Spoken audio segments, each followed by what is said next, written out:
Vamos a ver ahora tema, un tema breve cronológicamente, o un tema de breve duración en el tiempo y en la historia de España, pero que tiene una importancia ejemplar en la construcción del Estado liberal que venimos viendo desde la muerte de Fernando VII en 1833. Se trata del sexenio democrático, ese periodo que se inicia en septiembre de 1868 con la Revolución Gloriosa, la Gloriosa Revolución, y que se extiende hasta diciembre de 1874 con la restauración de la Casa de Borbón en la figura de Alfonso XII. Este periodo es la consecuencia del desplome de la monarquía de Isabel II, una monarquía que hemos visto cómo se ha ido desarrollando a lo largo de esas décadas que van de los años de los inicios de los 30 en la regencia de María Cristina hasta casi la finalización de la década de los 60. Un periodo complejo en cuanto a la presencia de opciones políticas dentro del liberalismo español, dentro de la familia liberal española, y que vemos como vencido el absolutismo o vencido la propuesta que suponía el carlismo en la figura de Carlos María Isidro, en la defensa de la tradición, el mantenimiento del antiguo régimen, viendo que esta opción ha quedado prácticamente descartada y que el Estado español se va a construir bajo los parámetros y bajo las circunstancias que marca el liberalismo, el fracaso de la monarquía isabelina por una serie de circunstancias que vamos a intentar desarrollar, va a dar paso a este periodo corto, pero que en muchas ocasiones llamamos ya como no solo como sexenio revolucionario, sino como sexenio democrático, puesto que el liberalismo, al menos en sus planteamientos, va a llegar a sus últimas propuestas, propuestas que excederán ya la propia, vamos a decir, la propia ideología del Partido Progresista o de los progresistas exaltados radicales, que como se les conoció en un principio, sino que derivará hacia las propuestas democrática y finalmente republicana. Bien, este periodo que podemos decir ya que viene protagonizado precisamente por todas esas acepciones del liberalismo progresista, lo que sería el partido progresista, que serían estos partidos que acabo de decir, demócrata o republicano, e incluso los unionistas. También en este periodo podemos asistir a las primeras manifestaciones del movimiento obrero en España, y también por primera vez surge con fuerza y con notable preocupación la cuestión cubana. Bien, en el periodo distinguiremos tres momentos. Un periodo inicial, que incluso cuatro podríamos decir. Hay un gobierno provisional de corta duración que abre el camino a una monarquía constitucional, una monarquía democrática. En segundo lugar, la república, fundamentalmente federal. Y en tercer lugar, la república de carácter unitario y presidencialista, casi podríamos decir la dictadura o la dictadura republicana. Bien, veamos cómo se llega a estas etapas de septiembre de 1868. Varias son las crisis que se conjugan para finalmente empujar a Isabel hacia el exilio y a España a plantearse la sustitución de la casa dinástica e incluso el propio cambio de forma de Estado de la monarquía a la república. Nos encontramos con que hay una profunda crisis financiera que podríamos relacionar directamente con la escasísima rentabilidad del ferrocarril en España. Durante la última década se ha procedido a una salvaje construcción, una salvaje extensión de la línea ferroviaria en España en ocasiones, uniendo localidades que no son productivas, que no son interesantes desde el punto de vista económico y por lo tanto que no son rentables. La fuerte inversión que se hizo gracias a las leyes ferroviarias, que de alguna forma pues procedía, o la ley de ferrocarriles de 1855, que favorecía la instalación de compañías,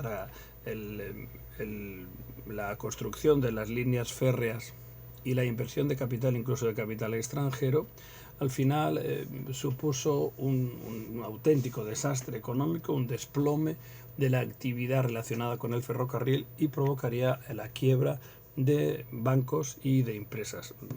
Recordemos, por ejemplo, que de 21 bancos que hay aproximadamente hacia mediados de la década de los 60, de 21 bancos en España, 6 se declararon en quiebra y se vieron obligados a cerrar. Pero esta crisis financiera, siendo importante, no tiene probablemente la incidencia de la que tiene la crisis agraria de subsistencia. Una crisis tradicional, una crisis, vamos a decir, de corte clásico, en el sentido de que hay una carestía y la carestía va acompañada del alza de los precios. Entre los años 67 y 68 se produjeron malas cosechas en España, particularmente afectaron a la producción de trigo, que era el alimento básico, uno de los alimentos básicos. Esta difícil situación en cuanto a la producción, en cuanto a la escasez, se vio además incrementada por la costumbre de los años anteriores de haber aumentado la exportación de cereal de trigo. Esto se había hecho con la intención de mejorar o de reducir el déficit de la balanza comercial española. España, hemos dicho que su mayor fortaleza económica era el campo, era el sector agrario, y dentro del sector agrario pues es lógico que se procediese a esta exportación, a esta venta de cereal de trigo a otros países. Pero claro, en el momento en que se produce entre el 67 y 68 esa enorme bajada o descenso en la producción de trigo, pues va a provocar una ausencia y una necesidad, una primera necesidad que obligó a comprar trigo procedente de otros lugares, como por ejemplo Nápoles, y esto tuvo que venir acompañado de un decreto de marzo de 1868 por el que se abandonaba la tradición proteccionista que pesaba sobre la producción agraria española. De cualquier manera, todo esto fue complicado en sí mismo, porque al poder entrar cereal de trigo procedente de otros países, pues acabó perjudicando enormemente a la propia producción española, al precio del trigo español, que se desplomó, y esto provocará por una parte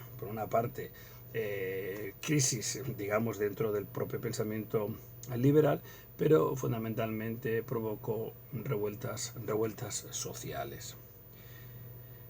Añadiríamos otra crisis más, también relacionada con el sector económico, que sería la crisis industrial. Una crisis industrial que sobre todo iba a dañar o iba a golpear al sector textil catalán, el sector más desarrollado en estos momentos en España, que es el textil catalán.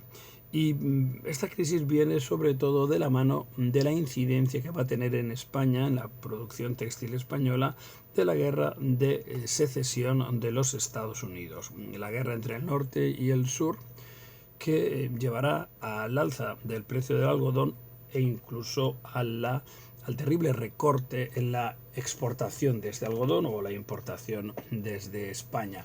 España se abastecía fundamentalmente en el algodón que venía de los estados del sur de América, de Norteamérica, y lógicamente esto incidió notabilísimamente en la llegada de la materia prima y por lo tanto en la reducción de la producción, en el alza de los precios de la misma y también en despidos de obreros cuando las fábricas tuvieron que reducir su producción.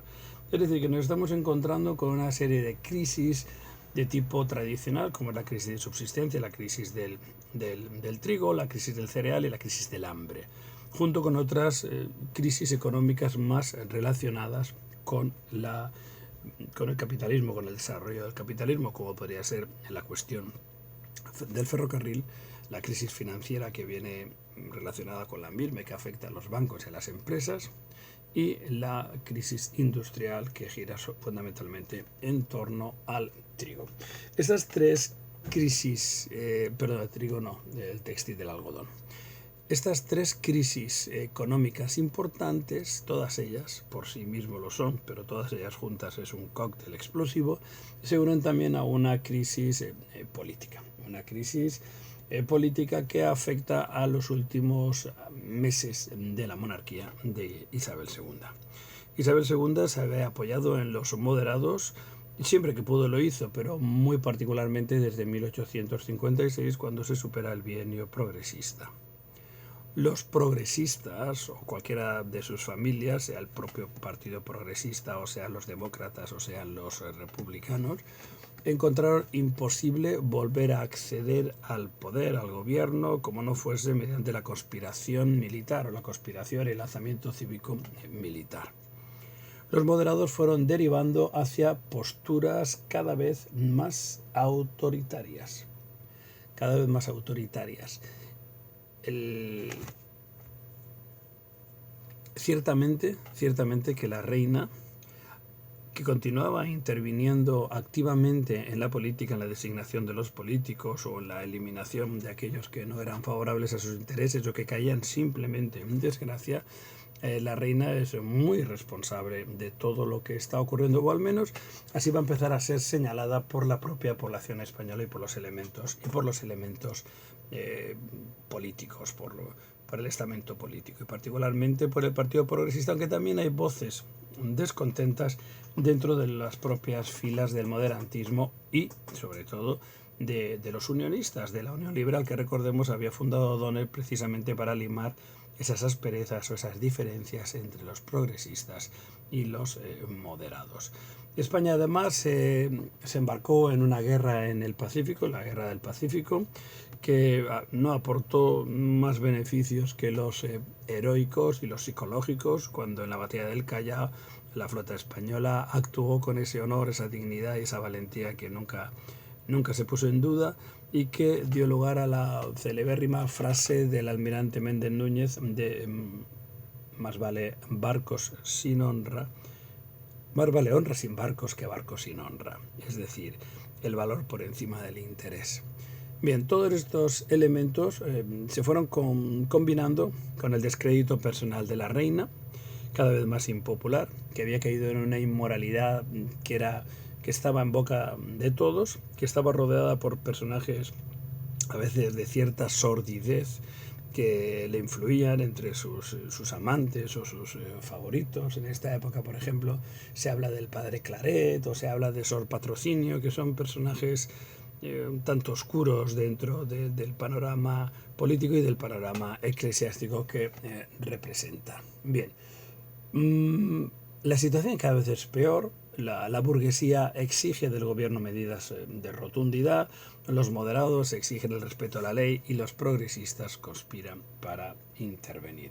Bien, tal y como están las cosas, se va a producir un primer alzamiento, una primera conspiración que se salda con que se conoce como la Revolución de 1866 o con el levantamiento de 1866, en el que tiene ya el principal protagonismo el general Juan Prim, que abraza la causa liberal más progresista y más radical.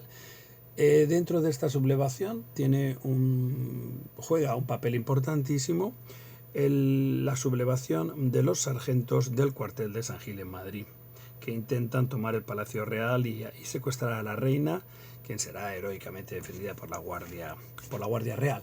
El resultado va a ser el fracaso de esta sublevación y también una fuerte represión contra aquellos que no consiguieron escapar o exiliarse, como por ejemplo el propio general Prim, que sí que lo consiguió. 66 suboficiales y oficiales fueron condenados a muerte y fusilados en las tapias de la Plaza de Toros de Madrid, que en ese momento estaba en una ubicación mucho más céntrica que hoy en día, estaba en la Puerta de Alcalá. La reina quedó descontenta con esta represión de tan solo 66 condenados, cuando ella exigió al general O'Donnell un número cercano al millar en compensación por el susto, por la compensación, por el disgusto que ya había sentido. General O'Donnell se negó, llegó a decir aquello de, pero ¿qué quiere esta señora que haga? Si fusilo a quien me pide, la sangre llegará hasta su misma alcoba. La reina Isabel, que aceptaba con poca alegría que alguien le llevase la contraria, prescindió de O'Donnell, sustituyéndolo por Narváez una vez más, e incluso sustituyéndolo por otros políticos mucho más duros. Quizá este fue el último gran error de la reina Isabel, sustituir a O'Donnell por Narváez y luego por González Bravo. O'Donnell era un hombre honrado, era un hombre cabal, inteligente y que había demostrado, por una parte, extraordinaria fidelidad a la reina, pero por otra parte, también el saber manejarse en estas circunstancias. La situación, ya digo, es insoportable para la sociedad española, para los españoles, y las conspiraciones se suceden. En propio 1866, en la ciudad belga de Ostende, se producirá lo que se conoce como el pacto de Ostende. El pacto de Ostende, que supone la reunión de todos aquellos que han manifestado su oposición a la reina y a los gobiernos moderados de los últimos años. Si miramos hacia atrás, si echamos la vista atrás, vemos que ha habido una pugna continua entre moderados y progresistas, y que de alguna manera se les puede a todos ellos hacer responsables de la inestabilidad que ha padecido España en estas décadas. Pero los últimos acontecimientos llevan a los que se reúnen representando a sus diferentes facciones en Ostende, les lleva a la conclusión de que quizá no sea solamente la oposición y la división entre los liberales españoles, sino que buena parte de la responsabilidad de la culpa recae en la propia reina, en su escasa o nula capacidad de gobierno y sobre todo en su actitud veleidosa y caprichosa, que ha llevado a cambios, que ha llevado a expulsar de la corte a personajes muy válidos, siendo sustituidos por otros cuyos únicos, vamos a decir, cuyo único currículum sería pues la frivolidad o la proximidad a la reina. Bien, entonces se decide iniciar un movimiento contra la reina Isabel II, que va a tener su pistoletazo de salida con la sublevación de la Armada Española, que se encuentra anclada o que se encuentra reunida en el puerto de Cádiz. El almirante Juan Bautista Topete, un hombre de prestigio, un hombre singular, de los muchos del momento, pero un hombre de biografía muy interesante, se proclamará el inicio de esta revolución con la lectura o con la redacción de un documento que conocemos como Viva España con honra.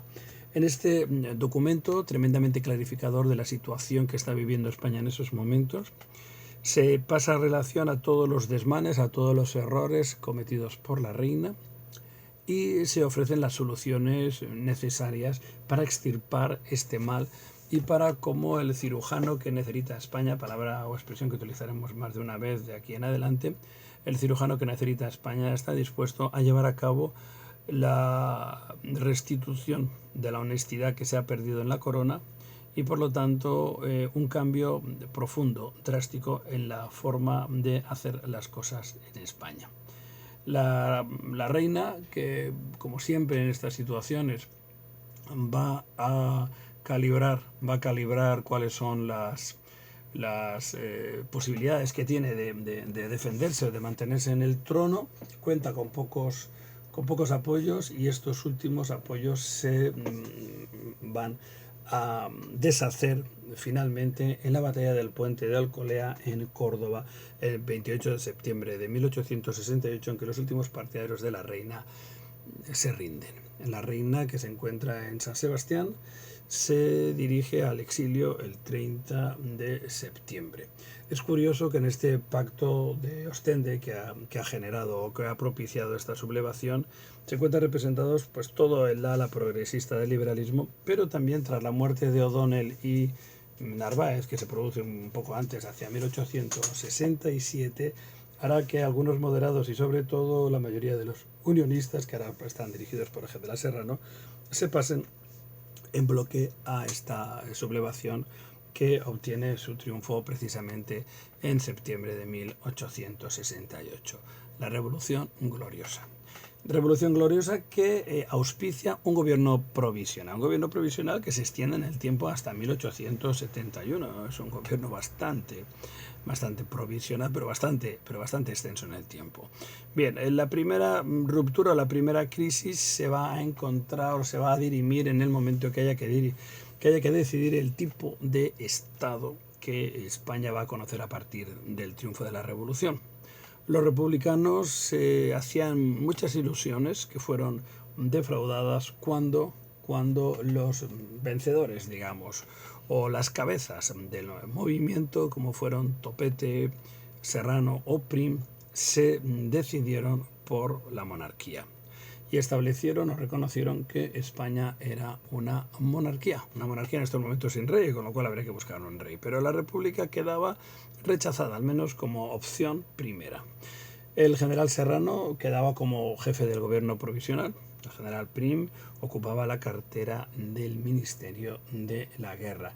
Y suenan otros ministros. Topete, por ejemplo, que ya hemos visto, será el ministro de Marina. Y vemos a un joven Sagasta que está llamado luego a tener un protagonismo esencial en la historia de España. Sagasta sería el ministro de Gobernación, o que hoy en día llamaríamos el ministro del Interior. Se convocaron elecciones a Cortes Constituyentes y se hicieron por sufragio universal, con una participación notable, con una participación bastante notable que giraría en torno al 70% del censo electoral, lo que es mucho con todo lo que hemos visto anteriormente. Y las elecciones dieron el triunfo a los progresistas, que alcanzaron 159 diputados, que venía a ser casi el 50%, que se completaba y superaba con 20 diputados demócratas, con 69 unionistas. Alrededor de 71 republicanos eran los que representaban precisamente la opción que había quedado desechada, en el cambio de régimen o de Estado. Y curiosamente, pues tenemos que decir también que 14 diputados isabelinos o liberales, isabelinos o monárquicos moderados obtuvieron su acta de diputado, y que 18 entre 14, 18, 20, en este caso 18 carlistas, lo que suma 32 representantes de la causa monárquica rechazada, tanto la más tradicional como es el carlismo, como la última representada por la reina Isabel. Las nuevas Cortes nombrará una comisión para la redacción de una constitución que se aprobará en 1869 y que conocemos como la primera constitución democrática de la historia de España. Algunos elementos de ella, pues digamos que se establece la soberanía nacional, no es una soberanía compartida como hemos visto en otros momentos. Vemos que el sufragio va a ser universal, para varones mayores de 25 años, que se establece que la monarquía es una monarquía democrática con fuerte limitación y reducción de los poderes del rey. El poder ejecutivo pues recaería en el Consejo de Ministros, como es habitual. Habría un poder legislativo, que serían las Cortes, el Parlamento español, y bicameral. La Constitución del 69 hablaba de un Parlamento bicameral, Congreso y Senado, y un poder judicial independiente en los tribunales. Una amplia carta de derechos y libertades quedaba reconocida por la Constitución, y se establecía la libertad de culto religioso en España. Incluso, aunque quedaba fuera de la Constitución, pero incluso se abordaba el tema de la esclavitud en el Caribe, en las provincias españolas de Cuba y de Puerto Rico. y así surgiría en el propio 68 la llamada Ley Moret, así llamada o así denominada por ser Segismundo Moret quien la elaboró, que era el ministro de ultramar. Es la ley que establecía la libertad de vientres, es decir, el primer paso hacia la erradicación de la esclavitud. Pasaba a reconocerse que los hijos de esclavos no tenían la condición de sus padres, no eran esclavos. Es lo que se conocerá como la libertad de vientres. Pero bien, aunque este es el panorama de la España surgida de la Revolución del 68, tenemos que decir que el detalle, que la diferencia de otros periodos anteriores y que le da el toque distintivo es precisamente la aparición del republicanismo. Y no solo la aparición del republicanismo, sino un republicanismo con opciones de gobernar en España por primera vez, un republicanismo que puede concitar los apoyos necesarios para alcanzar el poder. Los republicanos, como he dicho en más de una ocasión, surgían de las filas más avanzadas del progresismo. Consideraban por encima de sus colegas liberales progresistas que había que profundizar en las reformas sociales y económicas en beneficio de las clases populares. Abogaban por una estricta separación entre el Estado y la Iglesia y por lo tanto la defensa de un Estado laico. Incluso en las filas del republicanismo comenzaría a crecer con evidente fuerza el anticlericalismo al considerar a la Iglesia demasiado cómplice de épocas anteriores y demasiado sometida al antiguo régimen, con lo que se convertía en una traba, en un freno para el progreso. Como hemos visto a lo largo de la historia del siglo XIX en España, los republicanos, como le ocurrió a sus padres ideológicos, los liberales, los republicanos estaban divididos. No había una única identidad republicana. Y así vamos a distinguir fundamentalmente a aquellos que vamos a definir como unitarios frente a aquellos que definiríamos como federales. Los unitarios tienen un concepto de España con una administración y con un gobierno de carácter unitario y centralista. Se diferencian poco de los monárquicos moderados en cuanto a su concepción del Estado. Su máximo líder, el más reconocible, será Emilio Castelar. Ya digo que son ligeramente más conservadores en la defensa de sus ideas y de sus principios y políticas sociales que los republicanos que veremos ahora en segundo lugar, y que son los republicanos federales, que entienden a la República Española como una federación pactista de estados regionales históricos. También los propios federalistas o los propios republicanos federales están divididos. Aquí es raro encontrar un grupo monolítico. Así que nos encontramos con los que se llaman los benévolos, que son seguidores de su líder natural, que es Francisco Pi y Margall. Estos benévolos, estos federalistas o republicanos federales benévolos, aceptan la legalidad y se oponen a la utilización de la fuerza para conseguir sus objetivos, su objetivo, que es la proclamación de la República y la eliminación definitiva de la monarquía. Junto a los benévolos, o enfrente de ellos, casi más que junto a ellos, se encontrarían los republicanos federales intransigentes. Estos son partidarios de utilizar la violencia si fuese necesario y la insurrección armada contra la legalidad vigente. ¿Con qué objetivo? Pues con el objetivo de establecer una república federal, una república de repúblicas. Y su discurso es un discurso más popular y habla de la construcción del Estado federal de abajo a arriba. Su líder es José María Orense y tiene pues mayor acepción en las clases más bajas de la burguesía, en la baja burguesía. Bien, los republicanos, tanto federales como unitarios, tienen pocos apoyos en España. Cuentan con pocos apoyos en España, no son bien comprendidos por la masa popular. Quizá encuentran algún respaldo, sobre todo los federalistas, en el incipiente movimiento obrero, simplemente por una resistencia a lo anterior. suelen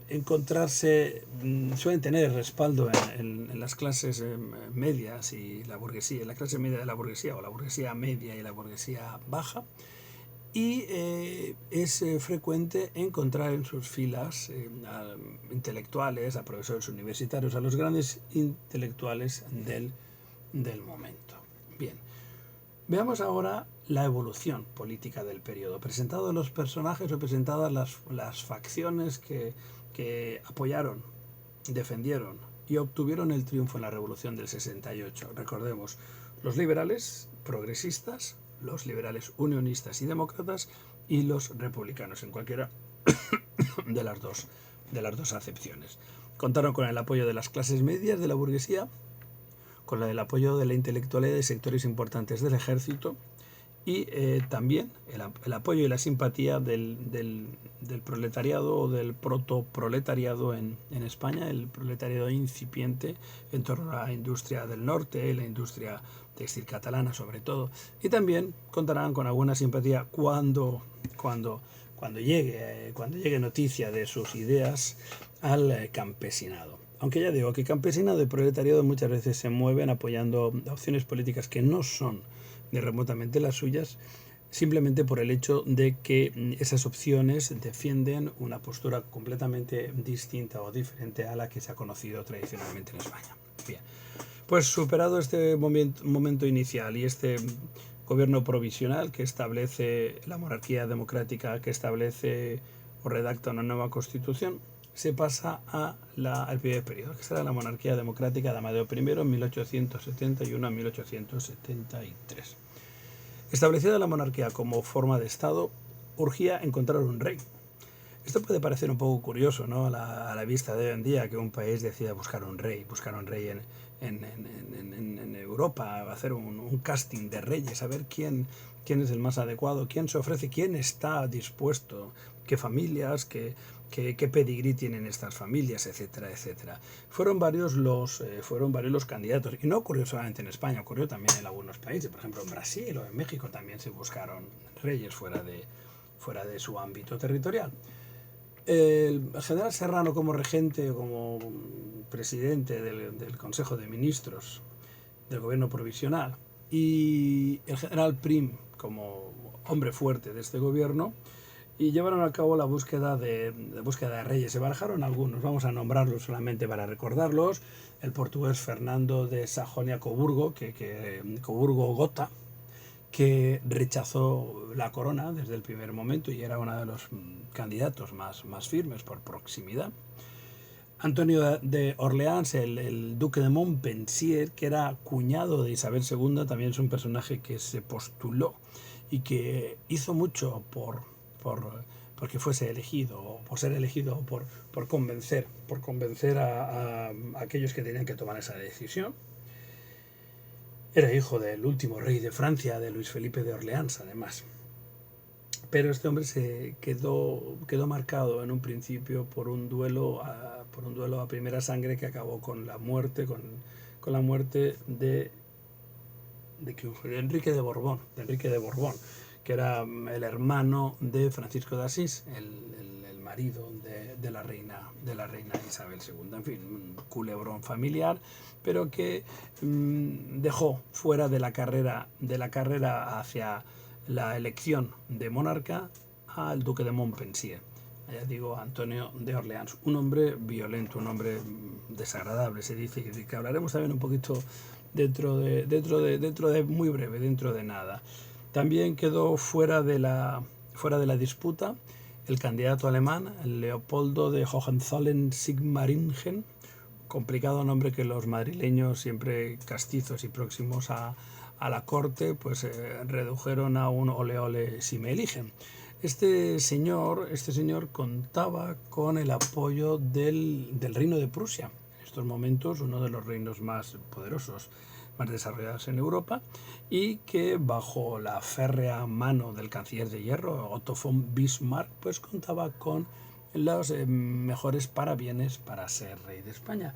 Pero se encontró con la oposición de Francia, que veía con malos ojos un candidato alemán para el trono de España, con lo cual Francia podía quedar otra vez aislada entre esa combinación de coronas de España y de Alemania o de Prusia, como había ocurrido en otras épocas históricas que los franceses recordaban. Y curiosamente la oposición del emperador, de Napoleón III, casado con Eugenia de Montijo, una aristócrata española, pues la negativa del emperador francés y la disputa o la discusión con el gobierno prusiano, el gobierno alemán, desencadenaría o estaría en el origen del llamado telegrama de Ems, que sería el detonante o el desencadenante de la guerra franco-prusiana de 1870. También había quien defendía la candidatura de Alfonso de Borbón, el hijo de Isabel. ¿Qué tenía en contra esta candidatura? Bueno, pues tenía primero que era muy joven, era un hombre muy joven, en 1868-69 pues contaba con apenas 12-13 años, no era momento para meter en España a otro querubín, como ya había ocurrido con su madre Isabel II, que alcanzó el trono en 1843, con 13 años y con nula, escasa, mínima experiencia para gobernar y con una personalidad todavía por construir. No, Alfonso era demasiado joven y además venía también marcado por la mancha de su madre, que había pasado todavía muy poco tiempo para que en España se olvidasen los pecados de la reina Isabel, de su madre. Bien, así que la candidatura al final se decidió, o la disputa o la discusión, el debate sobre la candidatura más aconsejable se decidió por la figura del duque de Aosta, don Amadeo de Saboya. Amadeo de Saboya tenía como valores positivos o a la hora de decantarse por él, primero que era un rey joven, que era católico, y sobre todo, o añadiendo a estos dos elementos que eran incuestionables, sobre todo la catolicidad, eso rechazaba a algunos príncipes alemanes o algunos príncipes del norte de Europa, porque ya sabemos que en materia de reyes y de reinos la religión es la primera víctima, como ha ocurrido en más de una ocasión. Bien, el duque de Aosta, Amadeo de Saboya, contaba también con el beneplácito de su trayectoria liberal, o si no la suya personal, sí su familia. El duque de Aosta era hijo de Víctor Manuel II, el rey que estaba llevando a cabo la unificación del Estado de Italia y el nacimiento de la nación italiana, que se hizo desde el conservadurismo, desde el moderantismo, pero con el respeto y con el desarrollo de las ideas liberales. Así que el 16 de noviembre de 1870 las Cortes elegían a Amadeo de Saboya como rey, Amadeo I, y Manuel Ruiz Zorrilla, el presidente de las Cortes en esos momentos, leyó los resultados de la votación, puesto que fue un rey no solo elegido, sino que fue votado. Y probablemente a veces se habla de que fue contratado, el primer rey contratado. 191 votos se decantaban por don Amadeo, 60 RQR por la República Federal, 27 por el duque de Montpensier, Antonio de Orleans, 8 por el viejo general Espartero, que todavía tenía su cartel, 2 por una república unitaria poco menos que casi testimonial. También había uno que defendía la república, cualquier forma de república. 2 por el joven Alfonso, hijo de Isabel II. 1 por la duquesa de Montpensier, es decir, la mujer de Antonio de Orleans, y por lo tanto hermana de Isabel II, María Luisa Fernanda. Y finalmente hubo 19 sensatas de papeletas en blanco. Así que hablamos de 191 votos por don Amadeo y 120 votos que no secundaron esta propuesta. Así que, como dijo Manuel Ruiz Zorrilla, queda elegido rey de los españoles el señor duque de Aosta. El 2 de enero de 1871, Amadeo era coronado o era elegido, era proclamado rey de España. La monarquía de Amadeo será breve y será poco feliz. Empieza mal, empieza teniendo en consideración que la persona que más había luchado por su elección, la persona que más había destacado en la búsqueda y digamos,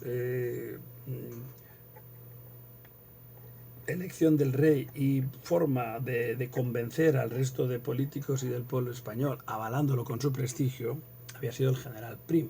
El general Prim era uno de los personajes más queridos y populares del momento, y su sola presencia y su sola decisión fue suficiente para que los españoles aceptasen a Amadeo. Pero apenas un par de días antes de la llegada de Amadeo a España, Juan Prim era asesinado. Era asesinado en condiciones un tanto misteriosas. Algunos hablan un poco, quizás exageradamente, en el Kennedy español. ¿Quién mató a Prim? ¿No? Fueron muchos los acusados, muchos los sospechosos.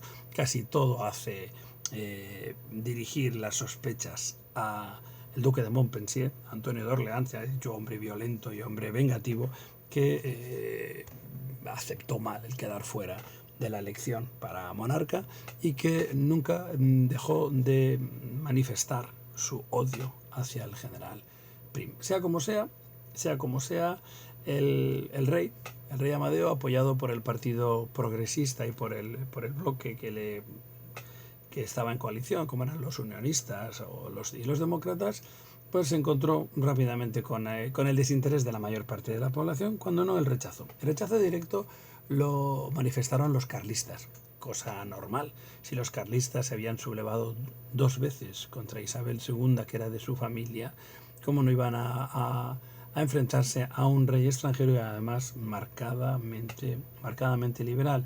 Los carlistas se sublevaron y particularmente fueron fuertes en el País Vasco y en Navarra. Estamos hablando de 1868, al inicio de la Tercera Guerra Carlista. También los alfonsinos, que iban creciendo a medida que crecía el propio Alfonso, pues también intentaron algún golpe de efecto y algún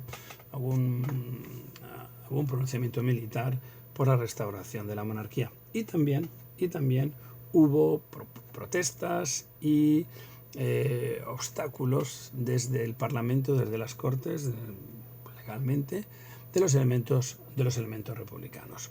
La inestabilidad era absoluta, los gobiernos frágiles. Hubo 3 procesos electorales, 3 elecciones generales en el periodo de Amadeo, en el reinado de Amadeo, y hubo del orden de 6 gobiernos. La situación, bastante insostenible, llevará finalmente a que el propio Amadeo decida, tras insurrecciones en Andalucía y en Cataluña republicanas, tras la guerra carlista, tras los desencuentros habituales con el pueblo español y el pueblo madrileño que lo despreciaba al rey y lo tildaba como Macarroni primero o Macarrón primero, haciendo alusión a su procedencia italiana, y al finalmente, con la presencia de los carlistas, que han formado gobierno en Estella, en Navarra, con la figura de Carlos VII, nieto de Carlos María Isidro, Macarroni o Amadeo I decide abdicar y renunciar a la corona. Algunos analistas, algunos historiadores consideran que no renunció, que no abdicó Amadeo, sino que fue obligado a abdicar. Es decir, si es el primer rey contratado de la historia de España, también podríamos decir que quizá fue el primer rey despedido de la historia de España.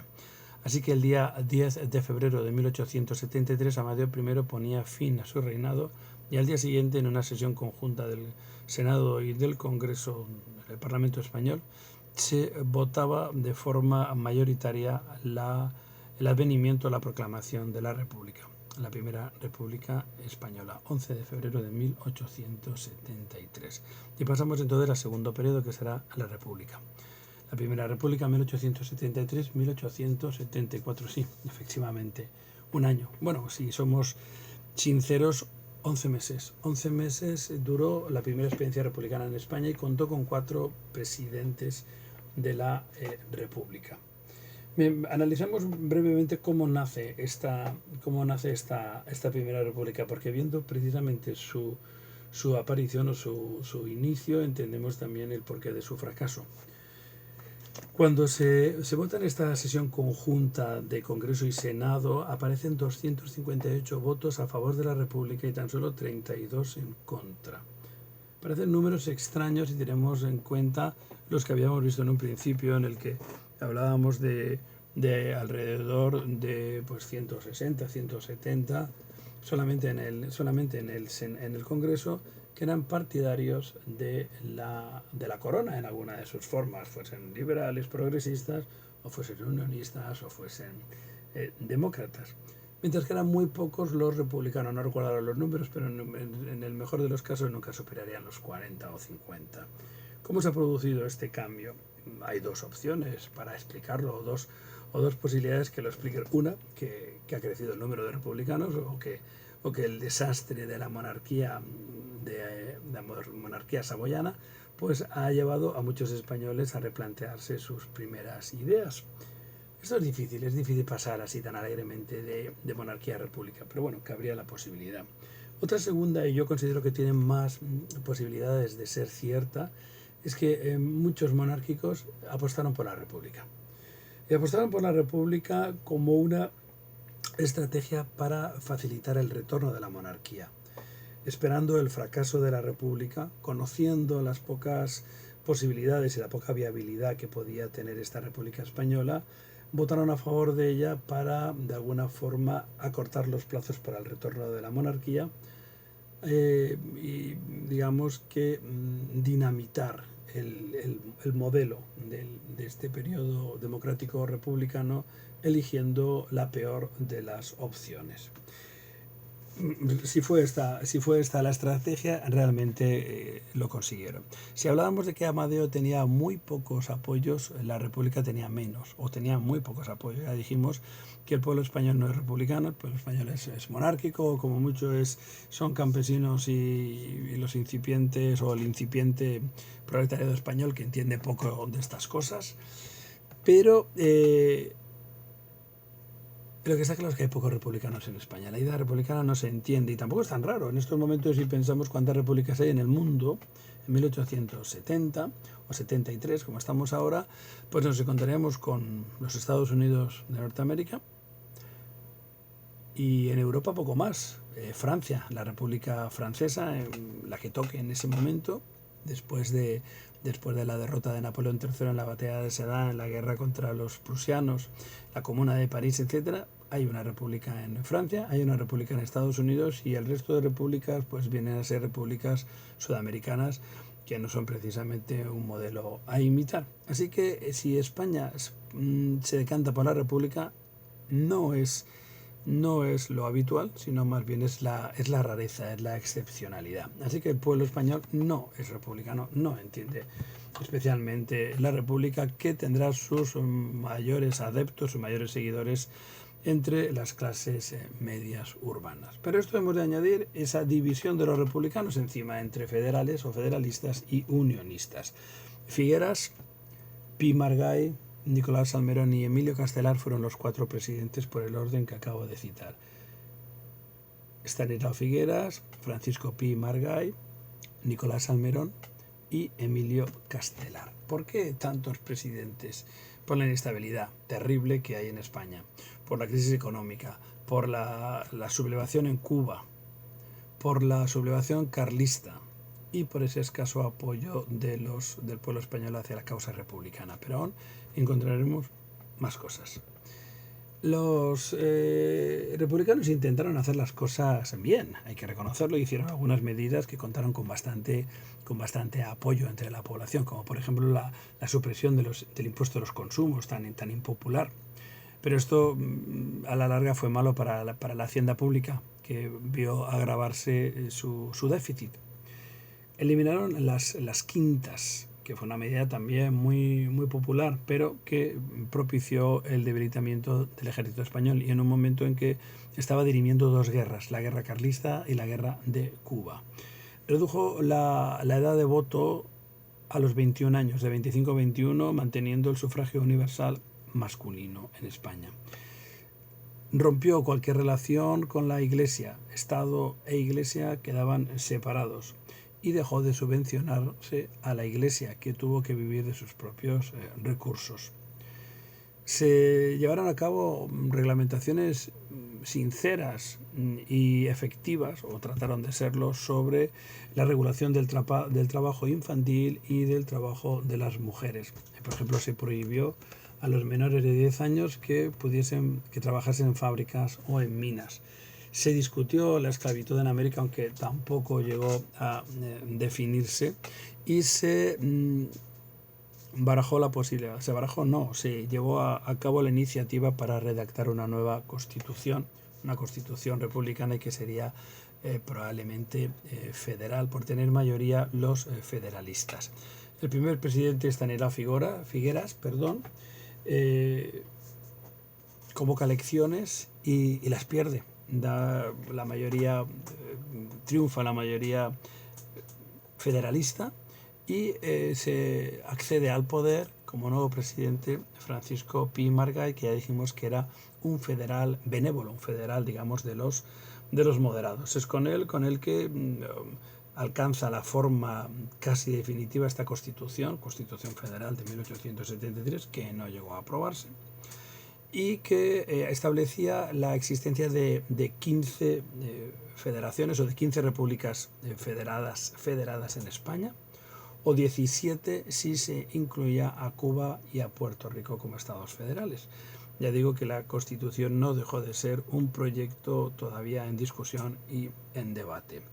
Estas repúblicas federales eran Andalucía Alta y Andalucía Baja, Aragón, Asturias, Baleares, del archipiélago canario, Castilla la Nueva y Castilla la Vieja, Cataluña, Extremadura, Galicia, Murcia, Navarra, Valencia y las Vascongadas. Más tarde se añadirían Cuba y Puerto Rico, y se plantearía también la adhesión o la incorporación de las Islas Filipinas, de la isla de Fernando Po en el Golfo de Guinea, y algunos otros territorios pequeños en África, como de nombre curioso y gracioso, Corisco. Bien, pero ya digo que el proyecto constitucional republicano no llegó a cuajar o no llegó a tomar la forma de un texto definitivamente aprobado por las Cortes. Continuaba la conflictividad social y política, y aparecen en estos momentos los federales más radicales, los intransigentes. Y estos llevan su idea federal a la verdadera ruptura del Estado con la aparición de los cantones, el cantonalismo. El cantonalismo es una división territorial de España dentro de una unidad española. Hay quien ha pensado que es un tipo de separatismo, pero la mayoría de historiadores no lo entiende así, sino que entiende que es como una diferente concepción de la forma de entender el Estado español, que es una división indefinida en un número amplio de cantones o de pequeñas repúblicas. Algunas de ellas correspondían a regiones, a provincias, y otras a ciudades y a localidades. La guerra en Cuba se recrudece, y también la guerra carlista, que encuentra en la debilidad del Estado republicano la posibilidad de obtener el triunfo, a pesar de que los apoyos populares del carlismo son más reducidos que nunca y solamente se encuentran ubicados en la zona norte de España. Bien. Francisco Pi Margall es abandonado por el sector más intransigente del federalismo, y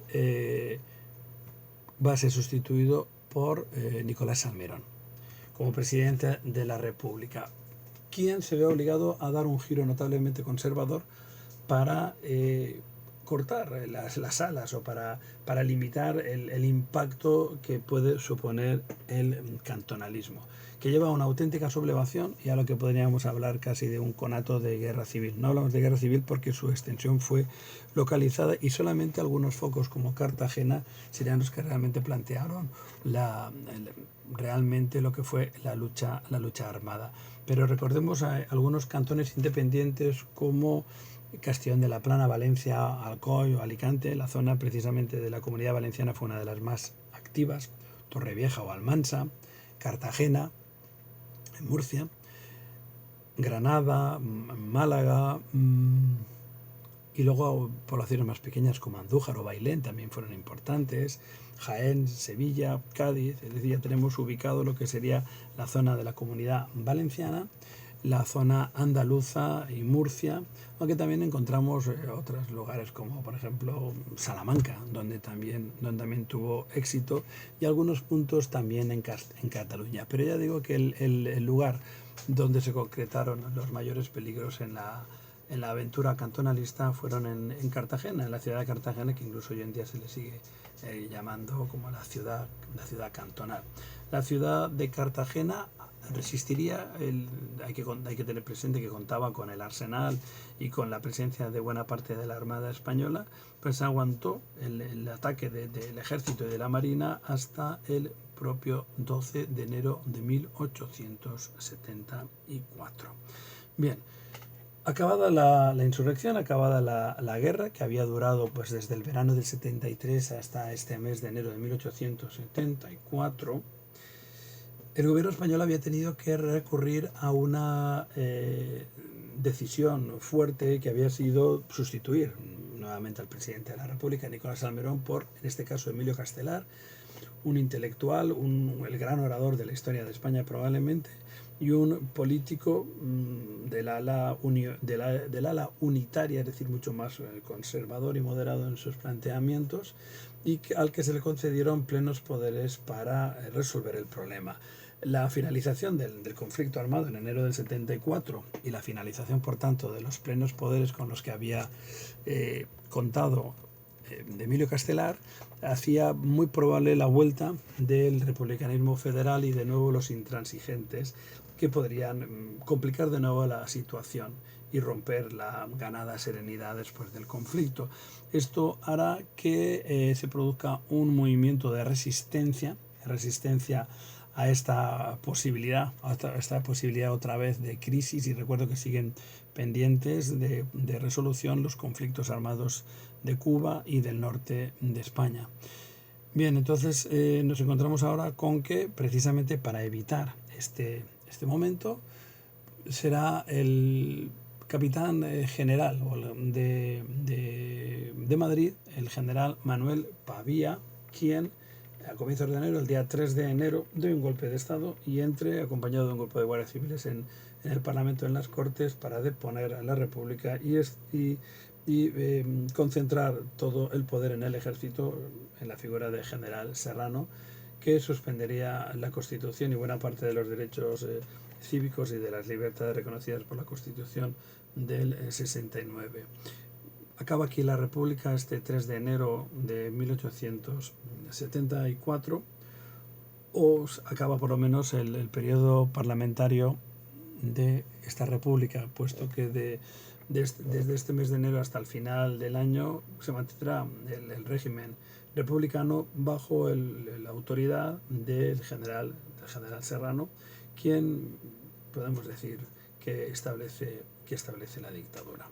Este periodo será aprovechado por los monárquicos que conspiran abiertamente contra el régimen republicano y que tienen la idea de traer al rey Alfonso, que será Alfonso XII cuando alcance la corona, traerlo a España y liquidar el periodo que estamos explicando ahora, que conocemos como sexenio revolucionario. Mientras tanto, la guerra continúa, la guerra de Cuba, que acabará en 1878, lo veremos más adelante con la paz de Zanjón, o la guerra carlista, que acabará también en 1876, ya estos dos hechos que se producirán durante la restauración alfonsina. ¿Cómo se produce esta? Pues las negociaciones de Antonio Cánovas del Castillo, del partido moderado, o del partido alfonsino, que es todo en uno, o del partido liberal conservador, como pasará a llamarse la facción que representa. Manejó bien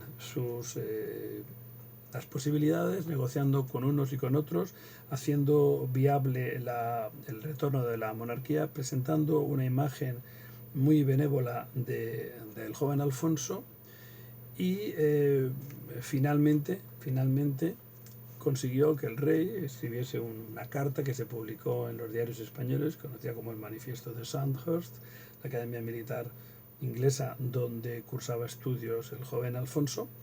Y cuando ya prácticamente está conseguido todo el trabajo para alcanzar el retorno de la monarquía y reconocer a Alfonso como un rey constitucional, como un rey que va a pasar página, que no va a buscar represalias ni castigos, ni va a exigir ningún tipo de compensación por los años del exilio, En ese momento, cuando todo está preparado para el retorno pacífico de la monarquía, el general Arsenio Martínez Campos, en la guarnición de Sagunto, se pronunciará por el retorno de la monarquía y proclamará el 29 de diciembre de 1874 a Alfonso, el hijo de Isabel II, como Alfonso XII, el nuevo rey de España. Entraremos así en el periodo de la Restauración, que será el siguiente tema.